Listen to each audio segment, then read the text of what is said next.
മിക്സിയുടെ ചെറിയ ജാറിലേക്ക് 1 ടീസ്പൂൺ കുരുമുളക് ഇട്ട് കൊടുക്കുന്നുണ്ട്. 8 അല്ലി വെളുത്തുള്ളി, 2 പീസ് ഇഞ്ചി, 1 ടീസ്പൂൺ ജീരകം ക്രഷ് ചെയ്തെടുത്തിട്ട് വരാം.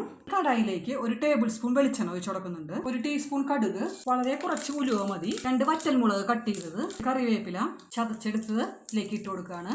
തീ കുറച്ച് വെച്ചതിന് ശേഷം 1 ടീസ്പൂൺ മഞ്ഞൾപ്പൊടി, 1/2 ടീസ്പൂൺ എരിവുള്ള മുളക് പൊടി, മല്ലിപ്പൊടി 1 ടീസ്പൂൺ, നന്നായി ഇളക്കി കൊടുക്കുക. 2 തക്കാളി കട്ട് ചെയ്തതാണ്, 2 പച്ചമുളക് കട്ട് ചെയ്തത്. തക്കാളിയൊക്കെ സോഫ്റ്റായി വന്നിട്ടുണ്ട്. ഒരു ചെറുനാരങ്ങ വലുപ്പത്തിലുള്ള പുളി പിഴിഞ്ഞ വെള്ളമാണ്. കുറച്ചുകൂടി വെള്ളം ഞാൻ ആഡ് ചെയ്യുന്നുണ്ട്. ഉപ്പ് ആവശ്യത്തിന്. ഞാൻ അടച്ചു വെച്ച് നന്നായി തിളച്ച് വരട്ടെ. തിളച്ചിട്ടുണ്ട്.